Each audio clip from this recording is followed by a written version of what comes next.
Hey everybody, this is Travis with 307 Quail. I'm trying a little different technique with the video tonight. Hopefully it'll work better. This is still kind of my first attempt at raising chicks, so kind of getting used to the light and the quail and the camera, and I got a microphone, so hopefully that'll help. Tonight I'm just going to make some changes in the brooder. I thought I'd tell you about that and kind of give you an update on how our chicks are doing. They are 8 days old now. Let me see if I can catch one here. Oops. They're kind of flighty. They're getting kind of flighty. Let's see if I can show you here. They are starting to get some feathers. Whoop. Starting to get some feathers on their back now. And they're definitely a lot more jumpy than they were.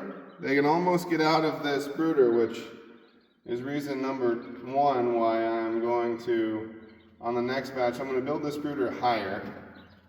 I'll close this for a second while I'm talking. So I'm basically going to make it a little bit longer, a little bit deeper, because eventually I'm going to raise more chicks.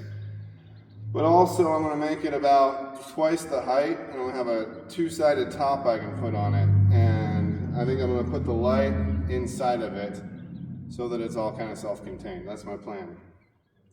Tonight, so since these are 8 days old now, I'm going to clean the cage, the brooder. So what I've kind of talked about on my other videos is what I've read and what I've researched and watched on YouTube is that you really should keep paper towels in the bottom of this thing for the first week to prevent splay leg, spraddle leg, whatever you want to call it.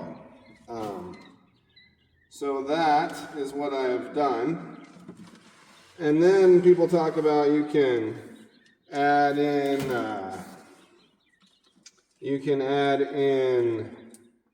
pine shavings. So I am going to do that. They're big enough now. I don't think we're too worried about splay leg. So I'm going to add pine shavings into this now and not do the paper towel business that I've been messing with. That's kind of a hassle. And put some pine shavings in here, and I'm just going to keep adding layers of pine shavings for, I don't know, a week. We'll see how it goes. And then, I'll either keep adding for maybe up to 10 days, and we'll just kind of see.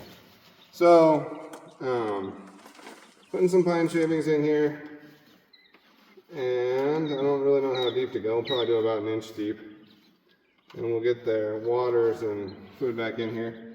The other thing I'm going to change is that I've been grinding their food, because I read for the first week that that's what you should do. Just because it's harder for them to eat when they're very little. So I'm going to quit grinding their food tonight.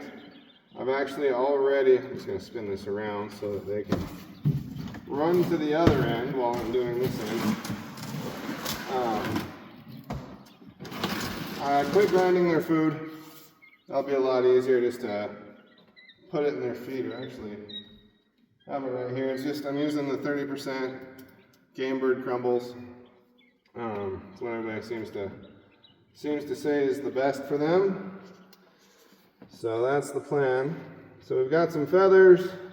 We've got some pine shavings. We are no longer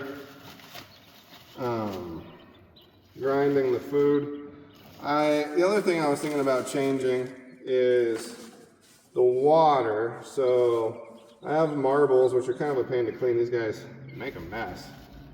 I was going to take the marbles out of the water trough here. I think I'll leave them for a little bit longer. They're still small enough they might fall in there and get wet, get chilled. And I'm also going to change the temperature. So I've been keeping it 95 to 100 degrees, and now I'm going to keep it closer to 90. The other thing I wanted to do on this video is I've got my little runt friend here that I made a video about before. His little face. He is the one that he had splay leg, and I hobbled his back legs with a thin strip of a Band-Aid. and it's held his hips together. Well, what I've read is you can leave that on there for a couple of days. His has been on there longer than that, so I'm going to cut it off and let him have his full range of motion back. I'm sure it's annoying having that on there, so I'm just going to get rid of it. Let's see if I might just cut it in the middle. I don't know how easy it will be to get off of his little leg here. Eventually it will just come off, I'm sure. Make sure I don't cut his leg here. Sorry for the little pause. I just want to make sure. Band-Aid is all that I'm cutting. He's doing really pretty good with the whole thing. He's sure not thrilled. He was getting pecked on a little bit by his buddies, and he had a really swollen eye, but